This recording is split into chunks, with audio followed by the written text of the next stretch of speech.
Ang payapang umaga sa Baryo Malaya, na kilala sa mga lumang bahay na bato, ay biglang nabalot ng pangamba.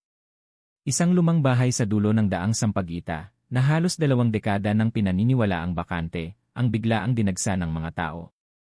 Nagsimula ito sa kakaibang amoy na unti-unting lumalakas.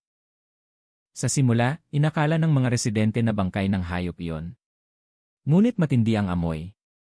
Hanggang sa isang residente, isang magbabasura na madalas dumadaan, ang nagpasyang tingnan ang pinagmulan nito. Nang puwersahang buksan ang pinto ng bahay ng mga residente, kasama ang barangay captain, isang nakakapanindig balahibong tanawin ang bumungad. Sa sala na puno ng alikabok at sapot ng gagamba, nakita ang 3 bangkay ng tao na nakaupo, nakasandal sa dingding. Hindi kalayuan, 4 pang bangkay ang natagpuan sa likod na kwarto, na halos hindi na makilala. Napuno ng nakakasulasok na amoy ang hangin, na nagpapasigaw at nagpatakbo sa mga residente palabas. Agad na dumating ang mga pulis matapos matanggap ang ulat ng alas negatibo 30 ng umaga. Agad na itinalaga ang police line sa paligid ng lugar. Ang investigasyon at saksi, inasab, ng PIMP Manila kasama ang forensic team ng Ennis Crime Laboratory ay ipinadala para sa pagkakakilanlan. Si Police Colonel Manuel Rivera, hepe ng Manila Police District, ay nagpahayag sa isang maikling press conference, nakahanap kami ng 7 bangkay na bulok na. Pinaniniwala ang ilang linggo na silang patay. Ngunit hindi pa matukoy ang sanhi ng kamatayan. Hinihintay pa namin ang resulta ng otopsya. Ang bahay, ayon sa talaan ng residente, ay huling tinirhan ng mag-asawa at ng 2 anak nila noong unang bahagi ng 2000. Pagkatapos nito, bigla itong iniwan ng walang anumang balita. Sa loob ng maraming taon, walang nangahas lumapit dahil pinaniniwalaan itong pinagmumultuhan.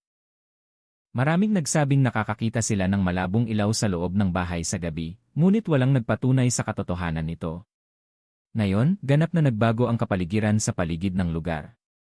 Ang mga residente ay natatakot at nababalisa.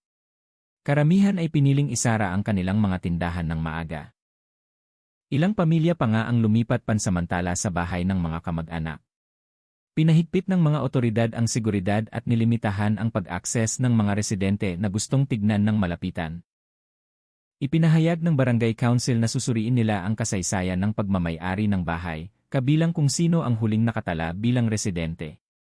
Sinasala rin ng pulisya ang ilang saksi na sinasabing nakakita ng isang tao na pumasok sa bahay mga 2 linggo bago ang pagkakadiskubre. Ang bahay ngayon ay may police line at binabantayan ng 24 oras. Patuloy ang investigasyon habang hindi pa inilalabas sa publiko ang pagkakakilanlan ng 7 biktima. Ngunit isang bagay ang sigurado, ang lumang bahay na dati ay inakala lamang na bakante ay ngayon ang sentro ng atensyon ng buong Manila. Kinabukasan, ang kapaligiran sa paligid ng lumang bahay sa daang Sampaguita ay nanatiling pareho, nakakapanindig balahibo, tahimik, at puno ng kuryosidad. Ang mga pulis ay nagbabantay pa rin sa harap ng kalawangin ng gate, habang ang dilaw na linya ay mahigpit pa ring nakakabit sa pangunahing pinto. Sa likod ng gate, muling pumasok ang forensic team upang ipagpatuloy ang masusing pagsisiyasat sa crime scene. Sa labas, ang bahay ay mukhang ordinaryong gusali, kupas na pader na nilalamunan ng lumot, sira-sirang kahoy na bintana, at bakuran na puno ng damo. Ngunit sa pagpasok sa loob, nagbago ang kapaligiran ng husto. Ang nakakasulasok na amoy ay naroon pa rin, halos sa amoy ng amag mula sa mga nagbabalat na pader. Ang bawat hakbang ng mga opisyal ay nag-iwan ng bakas sa maalikabok na sahig. Ayon sa pahayag ng mga opisyal na nagsasagawa ng pagkakakilanlan, natagpuan ang ilang bagay na kapansin-pansin. Sa sala, malapit sa unang bangkay, may isang family photo frame na nababalutan na ng makapal na alikabok. Sa larawan, makikita ang isang mag-asawa na may 2 maliliit na anak. Ang larawan ay pinaniniwala ang kinuha mga 20 taon na ang nakalipas. Kakaiba, buo pa ang frame, samantalang halos sira na ang buong loob ng bahay. Hindi kalayuan sa sala, sa likod na kwarto kung saan natagpuan ang 4 na bangkay, nakahanap ang pulisya ng 7 plato sa mesa, kumpleto sa kutsara at basong inuman na kalawangin na. Lahat ay tila inihanda para sa hapunan, ngunit hindi kailanman nagalaw. Ang oras ay tila huminto sa bahay na yon. Isang kapitbahay, isang lalaking nasa edad na nagngangalang Mang Tonyo, ang nagsalaysay sa mga mamamahayag. Dati, ang bahay na iyan ay tinirhan ng pamilya ni Mang Ben, ngunit mula noong 2004, umalis sila nang walang paalam. Sabi nila ay lumipat sa probinsya. Pagkatapos noon, bakante na. Minsan may mga tao na dumarating sa gabi ngunit sandali lang. Akala namin ay mga naghahanap lang ng basura. Sinasala ngayon ng pulisya ang posibilidad na ginamit ang bahay ng ibang partido. Ang hinala ay tumuturo sa ilegal na aktibidad dahil sa isang kwarto ay natagpuan ang ilang malalaking itim na plastik na sako. 2 sa mga ito ay naglalaman ng mga labi ng tela at nylon rope. Ang mga bagay na ito ngayon ang pangunahing ebidensya. Kinumpirma ng forensic team ng Ennis Crime Laboratory na sa 7 bangkay na natagpuan, 2 sa mga ito ay mga bata. Ito ay nagpapatibay sa hinala na sila ay isang pamilya. Ngunit ang kalagayan ng mga katawan na bulok na ay nagpapahirap sa pagkakakilanlan at kailangang isagawa sa pamamagitan ng DNA test na inaasahang tatagal ng ilang araw. Samantala, nagsimula nang dumating ang mga pambansang media. Ang mga kamera, mikropono, at mamamahayag ay pumuno sa maliit na kalsada patungo sa lugar. Maraming residente ang nanonood mula sa malayo. Ang ilan ay nagre-record gamit ang kanilang mga cellphone. Mabilis na kumalat ang mga issue sa social media. May nagsasabing pinagmumultuhan ang bahay. Mayroon ding mga nagpapalagay na ang kasong ito ay may kaugnayan sa isang lumang kaso ng serial killing na dating gumulantang sa Manila noong 2000. Ngunit pinatunayan ni Colonel Rivera sa mga mamamahayag, wala pa kaming nakitang indikasyon ng serial killing. Lahat ng posibilidad ay bukas pa rin. Nakatuon kami sa pagkakakilanlan ng mga biktima at kronolohiya ng pagkamatay. Sa kabilang banda, iba-iba ang reaksyon ng publiko. Ilang residente sa paligid ang nagsabing nahihirapan silang matulog mula nang mangyari ang insidente. Pinili ng mga nanay na malapit ang bahay na lumipat pansamantala sa bahay ng mga kamag-anak. Ang mga bata ay pinagbawalan na maglaro sa paligid ng lugar. Mayroon ding mga residente na humiling sa lokal na pamahalaan na magsagawa ng ritual ng paglilinis sa lugar dahil matagal nang kilala ang bahay bilang lugar na may negatibong enerhiya. Kinahapunan, muling kinuha ng mga opisyal ang ilang bagay mula sa bahay, isang lumang maleta, mga sapatos ng bata, at isang kupas na notebook na natagpuan sa ilalim ng kama. Ang nilalaman ng notebook ay hindi pa inilalabas sa publiko. Ngunit, sinabi ng pulisya na mayroon itong sulat kamay na maaaring maging susi upang maunawaan kung ano talaga ang nangyari sa bahay na iyon. Pagdating ng gabi, muling dumilim ang kapaligiran sa paligid ng lumang bahay. Tanging ang mga ilaw ng pulisya ang kumikislap ng mahina na nagpapailaw sa mga kupas na pader na may gumagalaw na anino. Ang mga residente ay nakatingin mula sa malayo. Ang ilan ay bumubulong, ang ilan ay nagdarasal sa loob ng kanilang puso. Walang nakakaalam kung paano nagtapos ang kwento ng 7 bangkay doon. Ang malinaw ay isang malaking misteryo ang naghihintay na malutas. Sa ikatlong umaga, pagkatapos matagpuan ang 7 bangkay, ang kapaligiran sa paligid ng lumang bahay sa daang Sampaguita ay nababalutan pa rin ng takot at pagtataka. Bagamat nananatili ang police line, ang masangsang na amoy ay unti-unting nawawala, napalitan ng amoy kemikal mula sa proseso ng forensic. Ngunit sa araw na iyon, natagpuan ng investigation team ang isang nakakagulat na bagay, isang kupas na notebook na posibleng susi sa paglutas ng misteryo ng kamatayan sa bahay. Natagpuan ang notebook sa ilalim ng kama sa likod na silid, kung saan 4 na bangkay ang natagpuan malapit sa isa't isa. Ito ay lumana, ang mga pahina ay dilaw na, ngunit nababasa pa rin. Sa unang pahina, nakasulat ang pangalan ni Mang Ramon Salvador, 1973, at sa ilalim nito, isang malinis na sulat kamay na may petsang Mayo 12, 2004, ang parehong taon ng sinasabing nawala ang pamilya. Ang nilalaman ng notebook ay tungkol sa pang-araw-araw na buhay ni Mang Ramon at ng kanyang pamilya, isang asawa na nagngangalang Aling Sonia, at 2 anak na sina Nico at Rina. Nakatira sila sa bahay na iyon mula pa noong 1978. Ngunit simula noong 2003, nagbago ang mga sulat sa notebook. Puno ito ng pagkabalisa, mga maikling pangungusap, at ilang beses na sinamahan ng mga salitang tulad ng may dumarating sa gabi, o tunog ng yapak sa bubong. Ang pinaka-nakakapanindig balahibong bahagi ay nasa huling 3 pahina. Ang sulat ni Mang Ramon ay lalong hindi maayos, tila isinulat sa takot. Hindi sila umalis. Dumating sila para sa amin, isinulat niya sa isang pahina. Sa ilalim nito, may mga marka ng panulat na tila napilitan ng husto kaya tumagos sa papel. Naghinala ang pulisya na ang notebook ay ginawa bago ang huling mga araw ng pamilya. Ngunit hindi pa alam kung sino ang tinutukoy nan sila. Isang tao bang kakilala ng pamilya o iba pa? Ipinaliwanag ni Colonel Rivera sa mga mamamahayag, ibinigay na namin ang notebook sa graphology at forensic psychology team. Ang nilalaman nito ay napakahalaga upang malaman ang kalagayan ng pag-isip ng manunulat bago ang kanyang kamatayan. Bukod sa notebook, natagpuan din ng investigation team ang isang lumang kamera sa aparador sa sala. Nang suriin, mayroon pa itong maalikabok na film roll. Pagkatapos itong ma-develop, nakakapanindig balahibo ang mga resulta. Mayroong 7 huling larawan na tila kinuha sa loob mismo ng bahay. Ipinapakita ng mga larawan ang silid kainan, sala, at hagdanan patungo sa atik.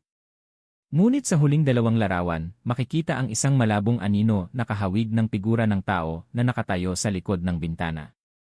Batay sa oras ng pagkuha ng larawan, dapat 4 lamang ang tao sa bahay. Ang pagtuklas na ito ay lalong nagpapahirap sa kaso. Pinalawak ng pulisya ang investigasyon, sinusuri ang kasaysayan ng bahay, kabilang kung sino ang unang may-ari at kung paano ito nanatiling bakante sa loob ng 2 dekada nang walang tagapagmana. Mula sa datos ng barangay, nalaman na ang bahay ay nagpalit ng pagmamay-ari ng 3 beses. Ngunit lahat ng may-ari ay hindi kailanman nanirahan dito. 2 sa kanila ay namatay pa nga ilang sandali matapos bilhin. Ang balitang ito ay lalong nagpatakot sa mga residente.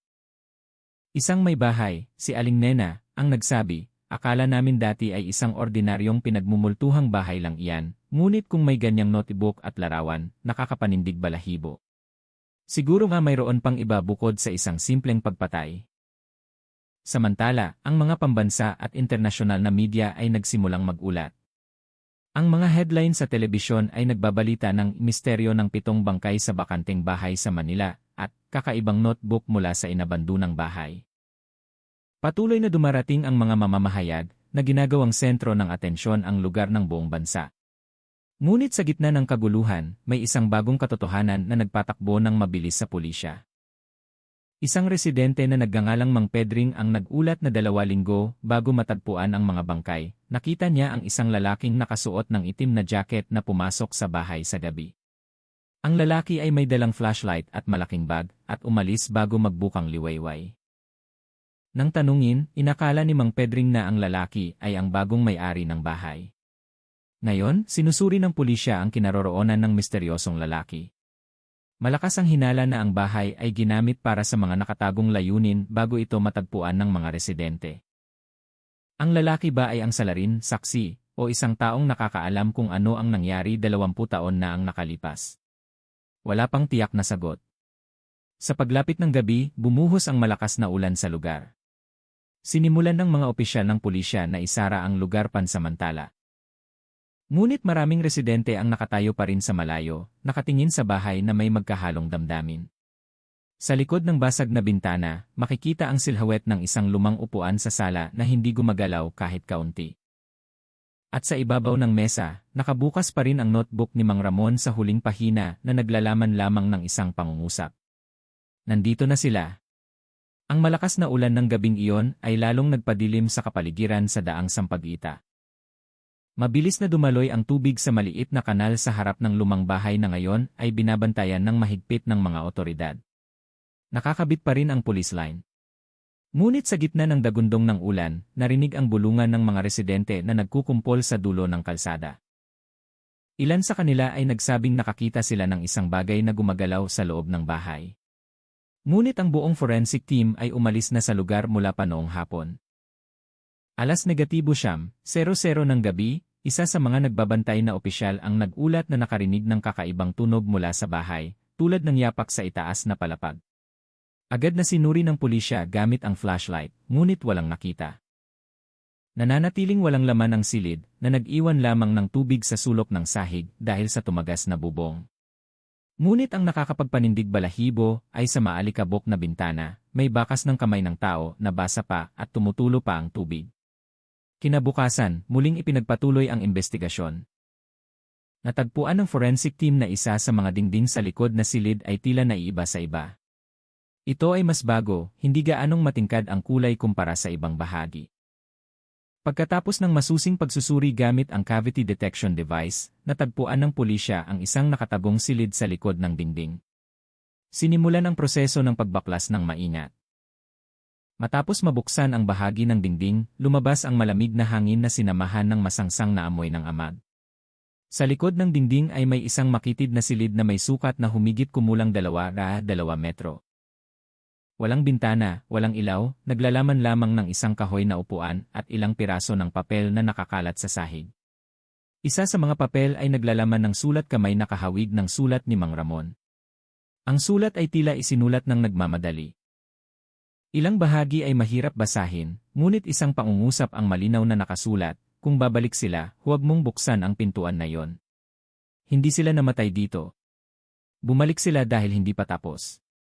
Naghinala na ang silid ay pinagtataguan ng isang tao bago mangyari ang trahedya.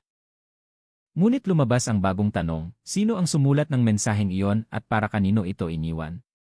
Mula sa paunang pagsusuri, sa nakatagong silid ay natagpuan din ang mga fingerprint na iba sa fingerprint ng pamilya ni Mang Ramon.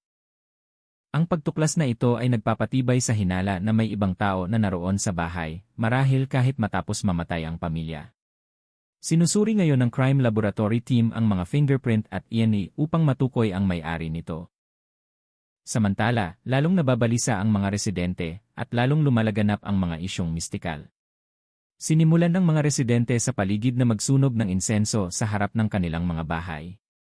May nagsabing nakarinig sila ng boses ng babae na umiiyak mula sa lumang bahay tuwing Biyernes ng gabi. Isang online motorcycle taxi driver pa nga na dumaan ng gabing iyon ang nagsabing nakakita siya ng anino ng babae sa balkonahe sa itaas. Ngunit ang bahaging iyon ay matagal nang gumuho. Sa kabilang banda, natuklasan ng mga investigator ang isang bagong katotohanan.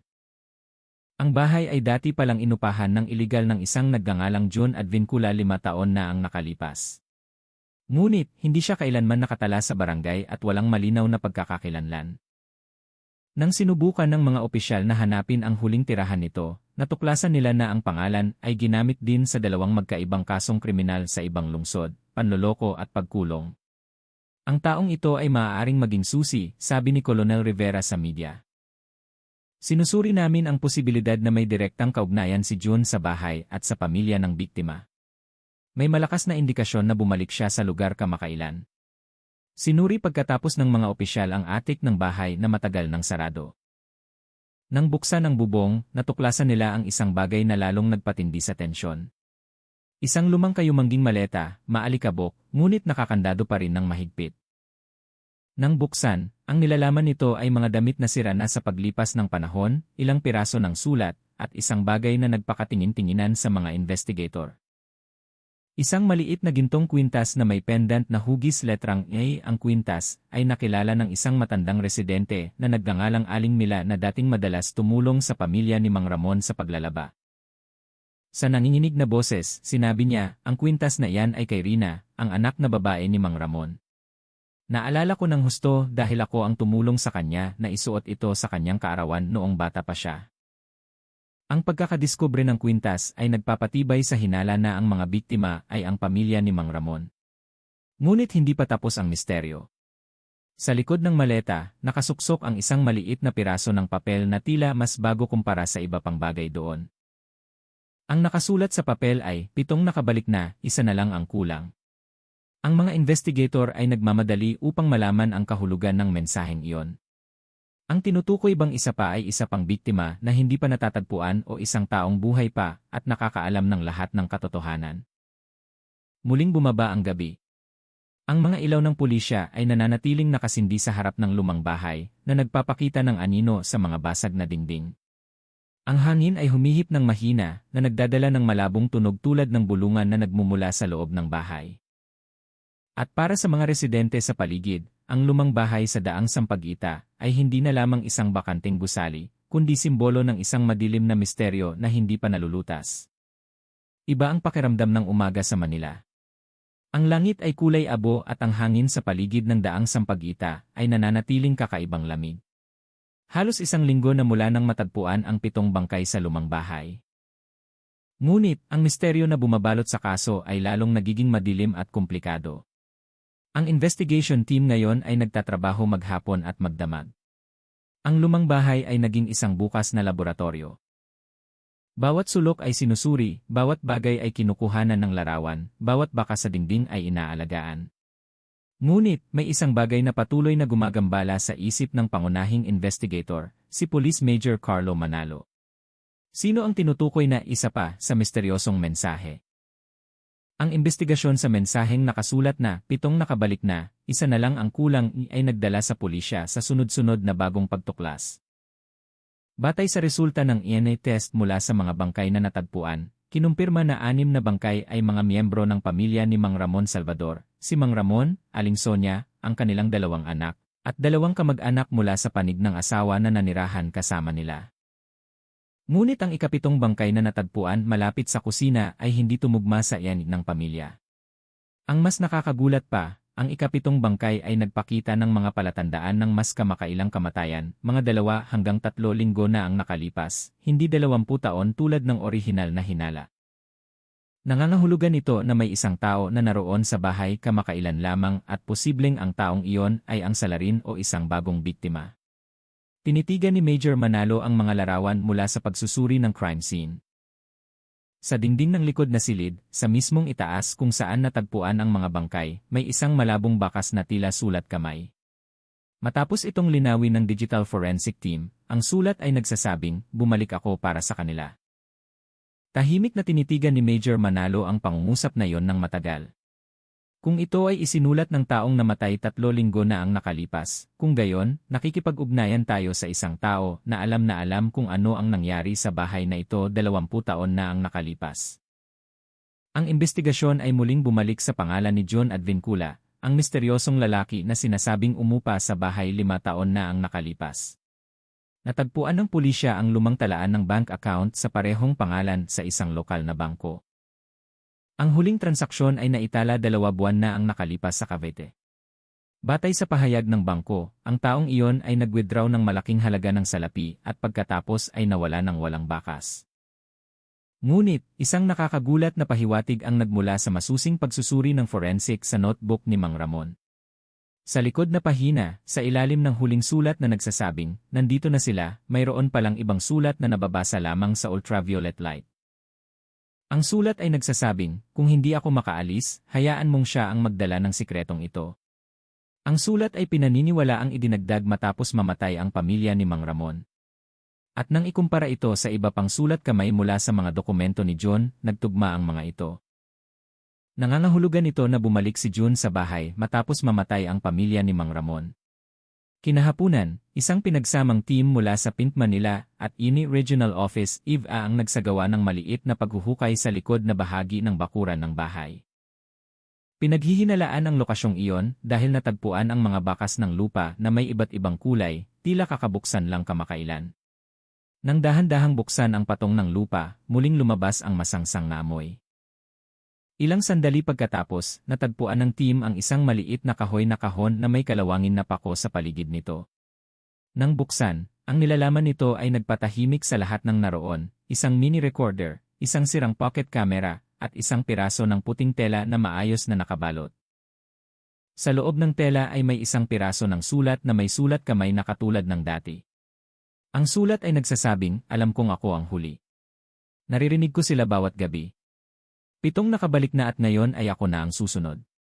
Ang mini recorder ay pagkatapos ay pinatugtog ng forensic audio team. Bagamat putol-putol ang tunog, malinaw na naririnig ang boses ng lalaki na pinaniniwalaang kay John sa 2 minutong recording, nagsalita siya nang nanginginig ang tono. Hindi ako makatulog. Naglalakad sila sa itaas ng kisam. Bawat gabi ay lalong lumalapit. Hindi ako makaalis. Akala ko bakanteng bahay ito. Ngunit narito pa rin sila. Sasama na ako bago nila ako kunin.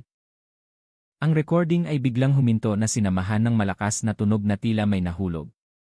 Ang mga resulta na ito ay naging turning point ng investigasyon. Napagpasyahan ng pulisya na ang 7 bangkay ay malamang na si John Advincula mismo, ang lalaki na hindi sinasadya ay bumalik sa bahay na nagtatago ng mga nakaraang kamatayan. Ngunit, bakit siya bumalik at bakit niya isinulat ang mensaheng isa na lang ang kulang? Nanatili itong misteryo. Samantala, hinihingi ng mga residente sa paligid na isara ng permanente ang bahay o gibain ito. Natatakot sila na mauulit ang katulad na trahedya. Ngunit tumanggi ang pulisya dahil ang bahay ay nananatili pa ring aktibong lokasyon ng investigasyon at pinaghihinalaang nagtatago ng mahalagang impormasyon upang malutas ang paglahok ng ibang partido. Sa paglapit ng gabi, muling isinara ng mga opisyal ang bahay. Ang dilaw na ilaw sa harap ng bakod ay hinayaang nakasindi sa buong gabi. Ang hangin ay humihip ng mahina na nagpapagalaw sa bahagyang nakabukas na bintana. Mula sa malayo, narinig ang tunog ng asong tumatahol ng mahaba na sinundan ng matinding katahimikan. At sa sala ng bahay na yon, kung saan 7 upuan pa rin ang nakahilera ng pabilog, tila naghihintay ng isang tao, narinig ang mahinang tunog mula sa recorder na biglang bumukas ng kusa. Mula sa maliit nitong speaker, ang nanginginig na boses ay bumulong ng mahina, isa pa ang nakabalik na. 3 araw pagkatapos matagpuan ang recorder at kahoy na kahon, lalong tumindi ang investigasyon sa kaso ng lumang bahay sa Daang Sampaguita. Ganap na isinara ng kapulisan ang akses sa lugar. Wala nang mamamahayag o residente ang pinapayagang lumapit. Ngunit, mula sa labas ng bakod, madalas pa ring nakikita ng mga residente ang kakaibang ilaw mula sa bintana ng ikalawang palapag tuwing gabi. Tila may nagpapatay-sindi ng ilaw mula sa loob, gayong matagal nang pinutol ang kuryente ng bahay. Si Major Manalo ngayon ang direktang namumuno sa espesyal na joint team na binuo upang imbestigahan kung ano talaga ang nangyari 20 taon na ang nakalipas sa bahay. Sa isang saradong pagpupulong sa Pint Manila, ipinahayag niya ang paunang resulta na may tensyonadong mukha, batay sa forensic evidence, 6 na bangkay ang namatay noong bandang 2004. Ngunit ang ikapitong bangkay na pinaghihinalaan nating si John Advincula ay namatay mga 3 linggo na ang nakalipas. Ibig sabihin, bumalik siya sa bahay na yon sa isang partikular na dahilan. Marahil upang maghanap ng isang bagay na hindi pa niya naibubunyag.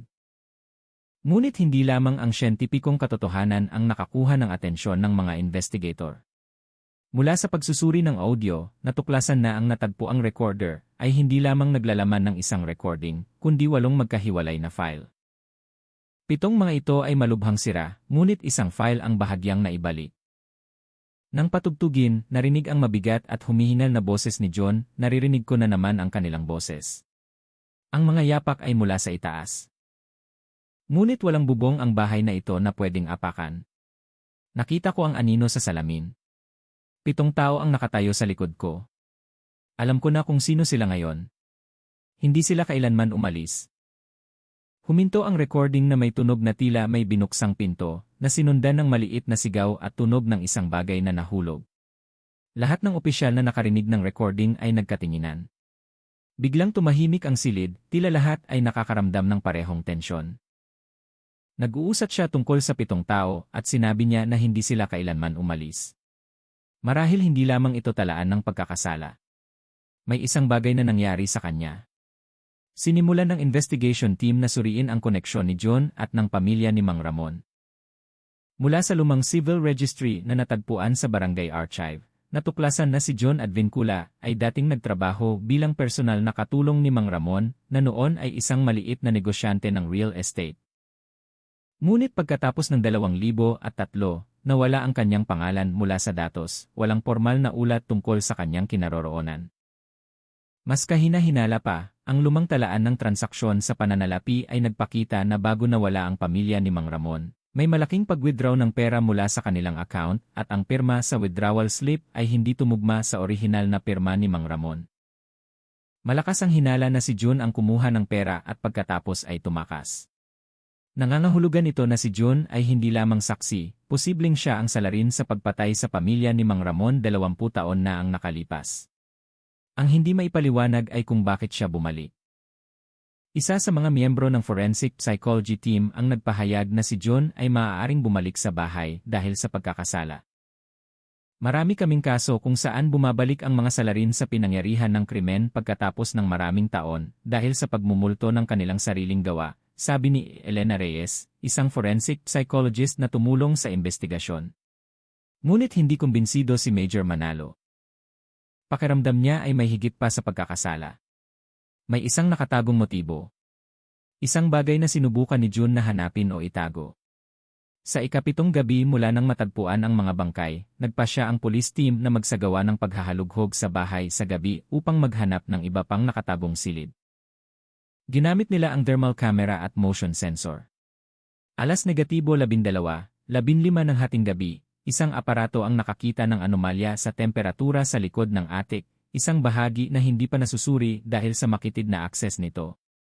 Umakyat ang technical team gamit ang portable ladder. Nang buksan ang pinto ng attic, lumabas ang malamig na hangin na tila mula sa isang airtight room. Sumisikat ang ilaw ng flashlight sa loob. Makikita ang tumpok ng lumang kahoy na kahon, damit ng mga bata, at isang bagay na tila naiiba. Isang malaking salamin na may gintong frame ang nakatayo ng tuwid sa sulok ng silid. Madilim ang ibabaw nito, puno ng alikabok. Ngunit nang linisin ng kaunti, natuklasan ng team ang isang bagay na nagpatigagal sa kanila. Ang anino ng 7 tao ay makikita sa refleksyon ng salamin. Ngunit 3 lamang ang opisyal sa silid. Isa sa mga opisyal na nasa pinakaharap, si Patrolman David Castro, ay sumigaw sa takot at nahulog mula sa hagdan. Nang muling itapat ang ilaw, nawala na ang anino. Inakala nilang light effect iyon, ngunit ang insidente ay nagpatigil sa buong team sa karagdagang pagsusuri hanggang umaga. Kinabukasan, dinala ang salamin sa forensic laboratory para suriin. Ang paunang resulta ay nagpakita na ang likod na bahagi ng salamin ay pinalitan at sa likod nito ay natagpuan ang isang lumang larawan na nakadikit sa metal na bahagi. Ipinapakita ng larawan ang pamilya ni Mang Ramon na nakaupo ng maayos sa sala ng parehong bahay. Ngunit sa likod nila, makikita ang figura ng isang lalaki na nakatayo sa pintuan, nakatingin sa kamera. Hindi ganap na nakikita ang kanyang mukha, ngunit ang hugis ng kanyang katawan at buhok ay tumugma sa lumang larawan ni June. Nangangahulugan ito na si June ay kasama na ng pamilya mula pa sa simula, marahil mas malapit pa kaysa sa inaakala. Kinahapunan, isang hindi inaasahang balita ang nagmula sa Quezon City. Natagpuan ng pulisya ang fingerprint ni June sa lumang census record at natuklasan na mayroon siyang kapatid na lalaki na buhay pa na nagngangalang Sid Advincula, isang trabahador sa pabrika na ngayon ay nakatira sa Pasig. Nang kontakin, inamin ni Sid na matagal na niyang hindi nakita ang kanyang kapatid. Ngunit, ang kanyang pahayag ay gumulantang sa investigation team. Sa mabigat na boses, sinabi niya, madalas magkwento si June tungkol sa bahay na yon. Sabi niya, bawat gabi pagkatapos ng trabaho, naririnig niya ang boses ng bata na tumatawag sa kanyang pangalan. Sabi niya, kailangan kong bumalik. Sid. Hindi pa sila mapakali. Akala ko naghahalusinate lang siya. Ang pahayag na iyon ay nagpapatibay sa hinala na si June ay bumalik sa lumang bahay hindi dahil sa gusto niyang takpan ang krimen, kundi dahil may isang bagay o isang tao ang tumatawag sa kanya pabalik. At nang gabing iyon, nang umalis ang lahat ng opisyal sa lugar, ang surveillance camera na nakakabit sa harap ng bahay ay nag-record ng isang bagay na mahirap ipaliwanag. Eksakto alas negatibo 2:37 ng madaling araw, makikita ang pinto ng bahay na dahan-dahang bumukas. Ngunit walang sinuman doon. Mula sa loob ng bahay, malabo ang nakikitang anino ng 7 figura na naglalakad sa pintuan at pagkatapos ay nawala sa dilim ng ulan sa gabi. Ang recording ay tumagal lamang ng 8 segundo, ngunit sapat na upang muling manginig ang buong Manila. Ang gabi pagkatapos kumalat ang CCTV footage sa loob ng pulisya, naging tensyonado ang kapaligiran sa opisina ng PINP Manila. Walang nangahas mag-usap tungkol dito ng bukas. Ngunit alam ng lahat ng nakapanood ng 8 segundong footage na hindi maipaliwanag sa lohika ang nakita doon. Si Major Manalo, na matagal nang kilala bilang isang rasyonal na investigator, ay piniling panoorin ng paulit-ulit ang video. Sa footage na pinalaki at nilinaw ng digital forensic team, malinaw na makikita ang pinto ng lumang bahay na gumagalaw ng kusa.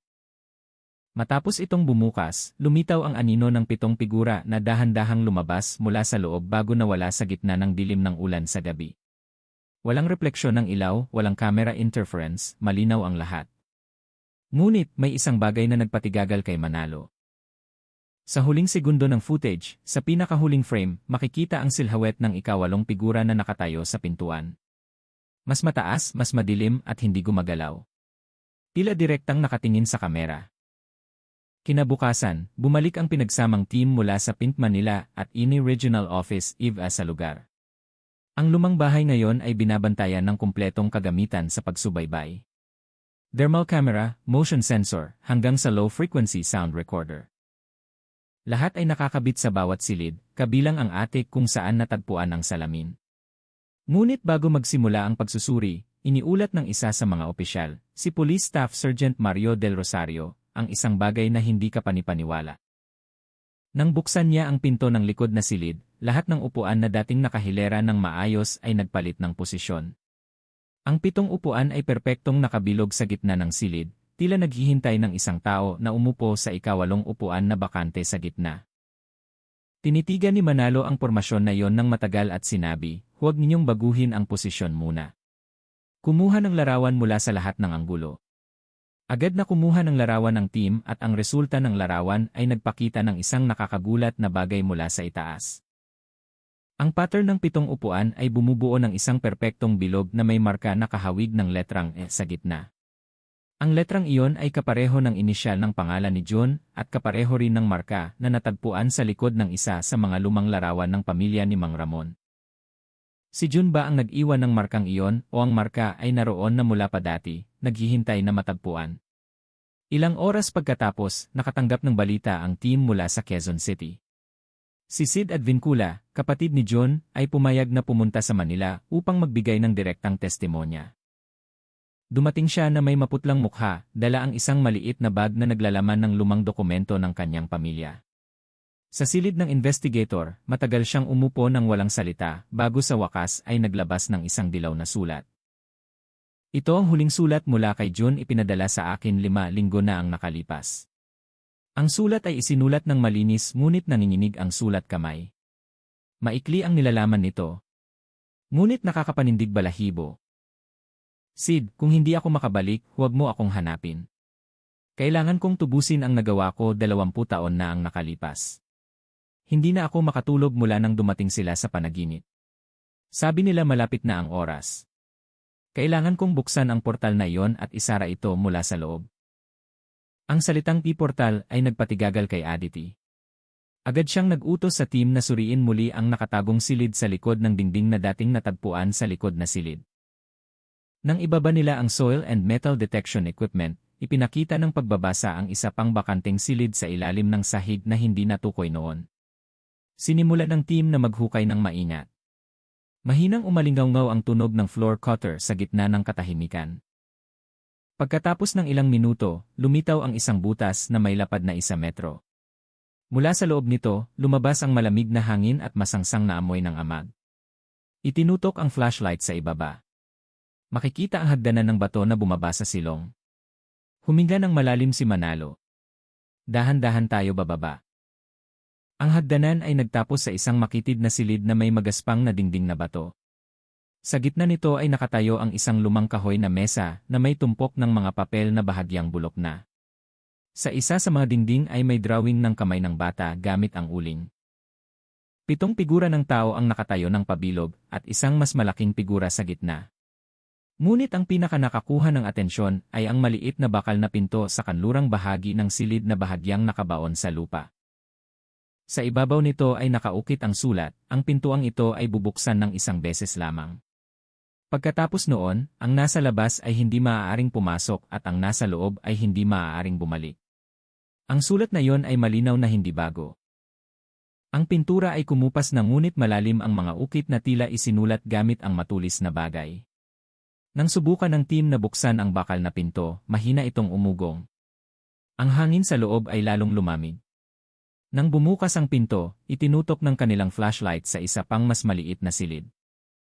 Naglalaman lamang ito ng tumpok ng buto at personal na gamit, bracelet ng bata, relos, sirang manika. Ngunit sa gitna ng tumpok ay may isang kahoy na upuan na katulad ng upuan sa itaas. Sa upuan na iyon ay nakalagay ang isa pang notebook na buo pa. Dahan-dahang binuksan ni Manalo ang unang pahina. Nakasulat doon, naghintay sila sa ilalim. Gusto ko lang silang mapayapa. Ngunit bawat pagpikit ko ng mata, tinatawag nila ako ulit. 7 nakabalik na, isa pa ang kailangang manatili. Huminto ang sulat doon at hindi na natagpuan. Sa teknikal na paraan, ang bagay na iyon ay imposibleng makapag-record ng tunog. Sinimulan ni Manalo na mapagtanto na ang kasong ito ay hindi na lamang isang ordinaryong misteryo ng krimen. Muli niyang binuksan ang lahat ng lumang talaan, kabilang ang resulta ng pagsusuri mula sa silong. Sa mga talaan ng forensic, may isang bagay na bagong natuklasan. Sa ilalim ng pinakailalim na layer ng lupa, natagpuan ang mga bakas ng sunog na kahoy at ang mga labi ng lumang namiplate na nakasulat na Bahay Amponan ng Liwanag. Matapos itong suriin sa City Archive, lumabas na bago maging bahay ng pamilya ni Mang Ramon, ang gusali ay dating orphanage noong 1980. Isinara ang orphanage matapos ang isang malaking sunog na pumatay sa 7 bata at isang tagapangalaga na hindi kailanman natagpuan ang bangkay. Ang pangalan ng tagapangalaga ay Aling Sonia Cruz. Parehong pangalan kay Aling Sonia, asawa ni Mang Ramon. Ang talaan na yon ay nagpatigagal kay Manalo sa kanyang opisina. Kaya ang asawa ni Mang Ramon ay marahil hindi bagong tao sa bahay na yon, bulong niya. Dati siyang nanirahan dito bilang tagapangalaga. Mula sa pahayag ng mga residenteng buhay pa at nakasaksi sa orphanage noon, lumabas na si Aling Sonia ang nag-iisang nakaligtas sa sunog. Ngunit matapos ang insidente, nawala siya mula sa Manila sa loob ng ilang taon at bumalik lamang kasama ang kanyang asawa, si Mang Ramon, nang ang bahay ay na-renovate at naibenta ng mura ng lokal na pamahalaan. Ngayon, unti-unting nalulutas ang palaisipan.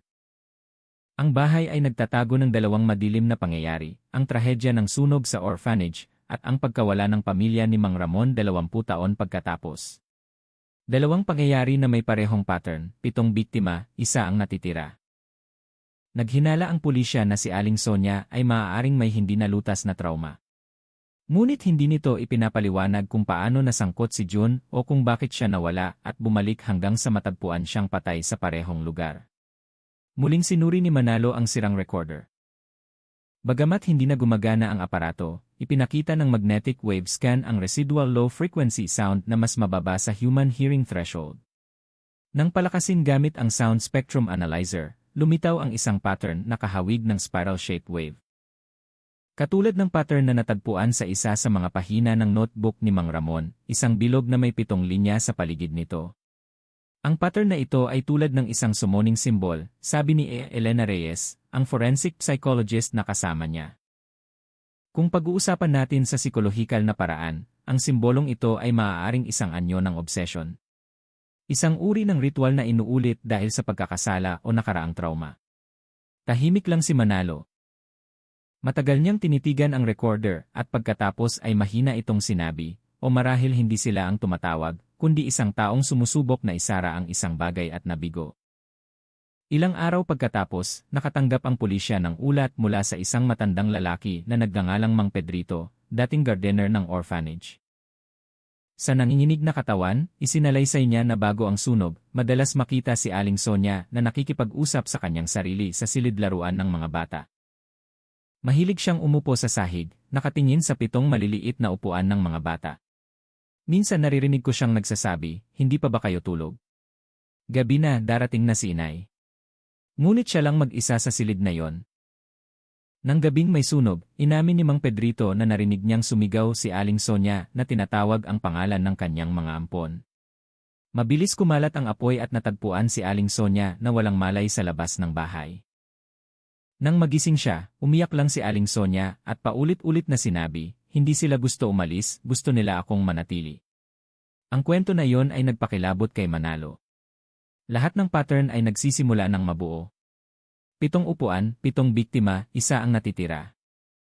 Nakaligtas si Aling Sonia ng 2 beses, sa nakaraan at 20 taon pagkatapos. Ngunit may isang bagay, hindi alam kung ano, ang patuloy na tumatawag sa kanya pabalik. Nang gabing iyon, nagpasya si Manalo na bumalik sa lugar ng mag-isa. Hindi na siya gumamit ng kumpletong kagamitan, flashlight lang, gloves, at pistol sa baywang. Ang lumang bahay ay mukhang mas madilim kaysa karaniwan, tila sinisipsip ang ilaw sa paligid nito. Pagpasok, nakita niya ang 7 upuan na nakabilog pa rin. At sa ika-8 upuan, kung saan dating nakalagay ang pulang recorder, ngayon ay bakante. Mayroon lamang bakas ng bilog ng alikabok sa ibabaw ng mesa. Dahan-dahang lumakad si Manalo patungo sa gitna ng silid. Biglang bumigat ang hangin sa paligid niya, tila may dumidiin sa kanyang dibdib. Narinig ang mahinang tunog sa kanyang tainga, maliliit na yapak, mahinang tawanan ng mga bata na umalingaw mula sa iba't ibang direksyon. Pagkatapos, sa gitna ng bilog ng upuan, lumitaw ang malabong refleksyon sa sahig. Anino ng 7 figura ng mga bata ang nakatayo na nakapalibot sa kanya.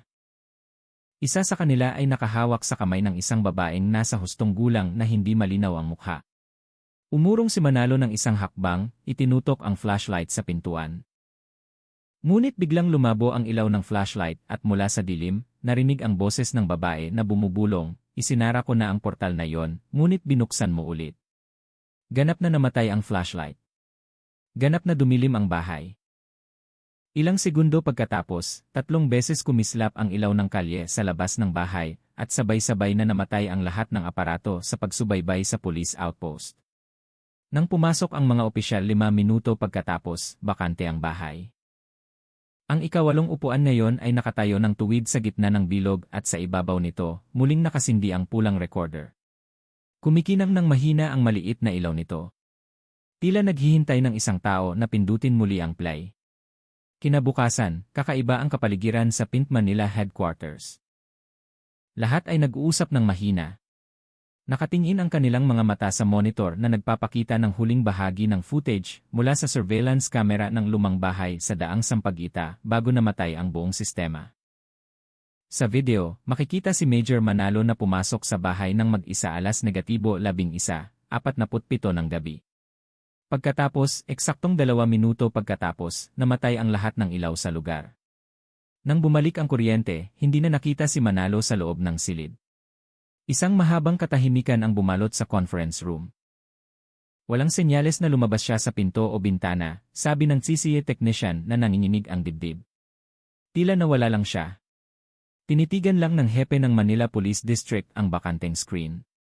Walang nangahas-hulaan kung ano talaga ang nangyari. Isang bagay lang ang natagpuan sa crime scene ng umaga. Ang pulang recorder na ngayon ay muling nakasindi, nakalagay sa ika-8 upuan at sa ilalim nito ay may patak ng sariwang dugo. Agad na dinala ng forensic team ang recorder sa Central Laboratory.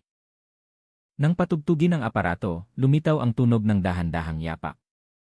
Pagkatapos, narinig ang mabigat na hininga ni Major Manalo, "Ito si Manalo. Nasa loob ako." 7 upuan, isang mesa, walang sinuman. Teka, may isang bagay sa ilalim. Narinig ang tunog ng pinto na gumalaw na sinundan ng yapak na bumaba sa hagdan. Pagkatapos naging paos ang boses, humihingal. May isa pang silid, hagdanan ng bato. Lumabo ang ilaw ko, amoy lupa. Nakikita ko ang bakal na pinto, katulad ng sa ilalim. Ngunit may bagong sulat, ang bababa ay hindi na babalik. Tahimik ng ilang segundo, pagkatapos ay muling narinig ang boses ni Manalo na mas mahina. Naririnig ko ang tawanan ng mga bata. Nasa likod ko sila. Nararamdaman ko sila. May humawak sa balikat ko. Nagre-record ako. Huminto ang recording. Walang ibang tunog. Ang mga opisyal na nakikinig sa recording ay nagkatinginan. Lumamig ang kapaligiran sa laboratorio. Sinubukan nilang i-rewind. Ngunit nasira ang file ng recording sa huling bahagi. Ang natira ay tunog lang ng buzz at pagkatapos ay malabong bulong. Tila may bumubulong ng mahina, 7 payapa na, isa pa ang naghihintay. Kinahapunan, ipinadala ang rescue team upang hanapin si Major Manalo. Muli nilang binuksan ang silong sa bahay, bumaba sa hagdanan na may kumpletong kagamitan. Ngunit nang marating nila ang ilalim, ang silid na dating puno ng buto ay nagbago. Wala nang kahoy na upuan, wala nang notebook. Maging ang bakal na pinto na natagpuan noon ay sarado ng mahigpit na tila hindi kailanman binuksan. Tanging basa na dingding at masangsang na amoy ng lamig. Sinubukan ng mga opisyal na maghukay ng mas malalim sa kanlurang bahagi ng silid at natuklasan ang isang bagay na nagpatahimik sa kanila. Isa pang hagdanan na bumaba ng mas malalim sa lupa. Sa ilalim ng lupa. Ang hagdanan ay mukhang luma, madulas, at bahagyang nababalutan ng tubig. Pagkatapos makakuha ng pahintulot mula sa pinuno. 2 opisyal ang dahan-dahang bumaba na may dalang kamera at safety rope. Ang hagdanan ay nagtapos sa isang malaking pabilog na silid na may dingding na bato. Tulad ng silong ng isang lumang balon. Sa gitna nito ay nakatayo ang 8 kahoy na upuan na nakabilog. Sa ikawalong upuan nakalagay ang isang police badge na nakasulat na Major Carlo Manalo. Walang katawan, walang dugo. Tanging amoy ng lamig at tunog ng patak ng tubig mula sa kisam. Itinutok ng isa sa mga opisyal ang flashlight sa dingding at doon makikita ang isang bagong bakas na tila inukit gamit ang matulis na bagay. Maikli ngunit malinaw ang sulat, ang portal ay sarado na. Payapa na sila ngayon. Ngunit sa mismong ilalim ng sulat na yon, may isa pang mas malabong pangungusap hanggang sa may magbukas ulit. Mabilis kumalat ang balita ng pagkawala ni Major Manalo. Sinubukan ng pulisya na sugpuin ang impormasyon na tinutukoy ito bilang isang insidente ng teknikal sa investigasyon sa field. Ngunit alam ng mga residente sa paligid na may hindi karaniwan. Bawat gabi, ang ilaw sa bahay ay sumisindi ng kusa sa loob ng ilang segundo at pagkatapos ay namatay ulit. Samantala, natuklasan ng espesyal na investigation team ang lumang dokumento sa City Government Archive, ang ulat ng sunog sa orphanage noong 1981. Sa listahan ng mga batang namatay, may isang pangalan na binura at may handwritten note ng lumang opisyal, numero 8. Isang batang lalaki na walang pagkakakilanlan ang nakaligtas, dinala ng isa sa mga tagapangalaga na nagngangalang Aling Sonia Cruz. Muling lumabas ang pangalan na iyon 20 taon pagkatapos, Aling Sonia, asawa ni Mang Ramon. At ngayon, nang muling bilangin ang kabuang bilang ng mga biktima sa dalawang malalaking trahedya ay pareho, 7 bata, isang tagapangalaga. Ngunit kung nabuhay ang batang nakaligtas, kung gayon, mayroong 8 kaluluwa na naugnay sa bahay na iyon mula pa sa simula. Ito ba ang dahilan kung bakit may 8 upuan? Isang linggo pagkatapos matigil ang paghahanap, isang residente na nagngangalang Mang Tonyo ang nagulat sa pulisya. Inamin niyang nakakita siya ng kakaibang bagay ng nakaraang gabi. Dumaan ako sa harap ng bahay ng 4:00 ng umaga, sabi niya na nanginginig. Buksan ang gate, may ilaw mula sa loob. Nakita ko ang isang tao na nakaupo sa gitnang upuan na nakasuot ng uniforme ng pulisya, ngunit blanko ang kanyang mukha at sa likod niya, 7 bata ang nakatayo na magkahawak ang kamay. Agad na pumunta sa lugar ang mga opisyal na nakarinig ng testimonya. Ngunit nang makarating sila, ganap na madilim at tahimik ang bahay. Walang sinuman sa loob. Tanging 7 upuan ang natitira. Nawala ang ika-8 upuan. Sa gitnang mesa ay may isang piraso ng papel na basa pa ng hamog ng umaga. Ang sulat sa ibabaw nito ay malinis na may sariwang tinta, kasama ko na sila. Huwag ninyo na kaming istorbohin pa. Ang pirma sa ilalim ay kay Major Carlo Manalo. Sa wakas ay opisyal na isinara ng pulisya ang kaso. Ang lumang bahay sa Daang Sampaguita ay idineklara bilang permanenteng saradong lugar.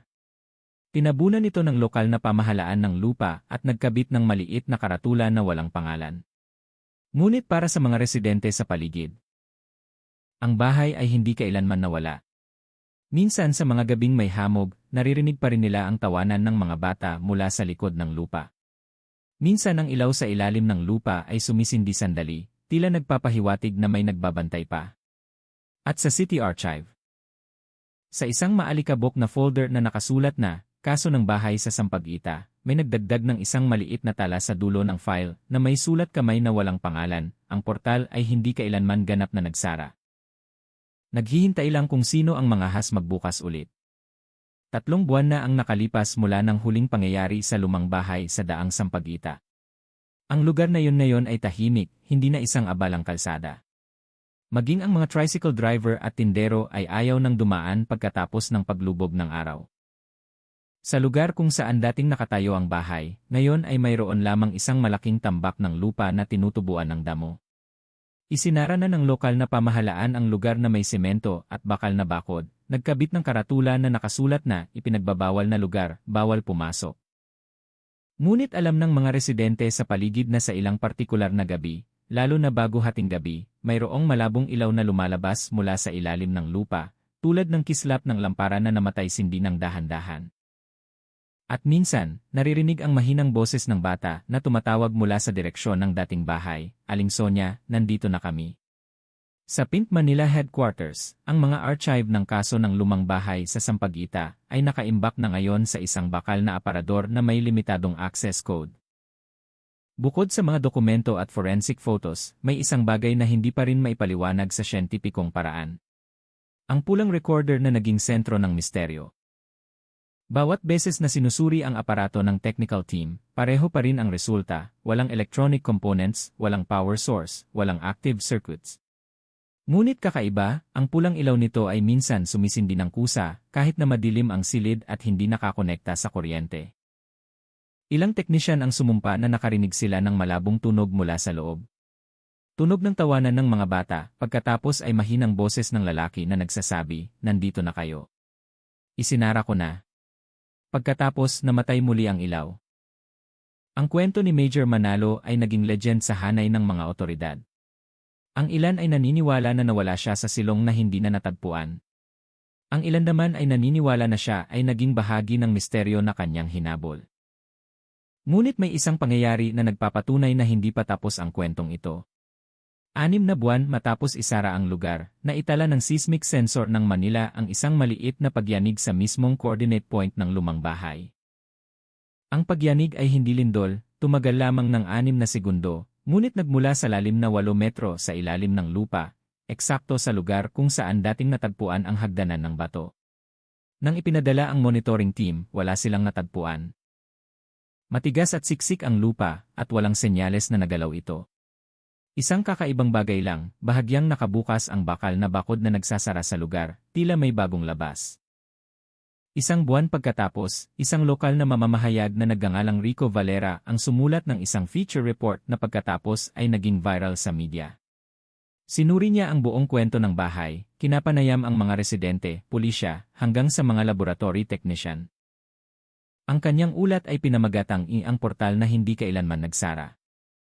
Sa kanyang isinulat, nagtapos si Rico, marahil ang nangyari ay hindi tungkol sa multo o sumpa. Marahil ang bahay ay nagtatago lamang ng labis na pasanin ng pagkakasala na napakabigat para dalhin ng tao.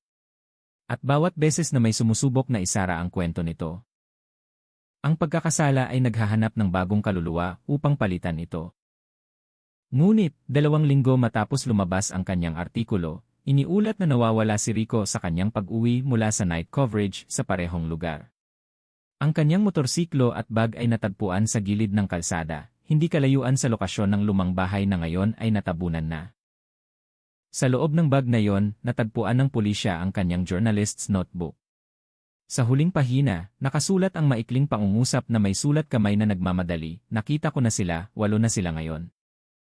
Ngayon, sa kwento ng lumang bahay sa daang Sampaguita sa Manila, walang nangahas lumapit pagkatapos ng dilim. Ang mga bata ay pinagbawalan na maglaro sa paligid ng lugar at naniniwala ang mga residente na bawat beses na umuulan ng mahina, naririnig nila ang tunog ng maliliit na yapak mula sa ilalim ng lupa. 7 mahihinang yapak na sinundan ng isang mabigat na yapak.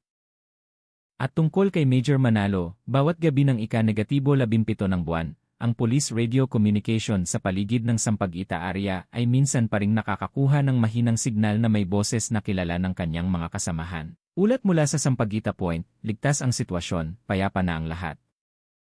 Ngunit pagkatapos ng pangungusap na iyon, tanging mahabang tunog ng buzz ang naririnig.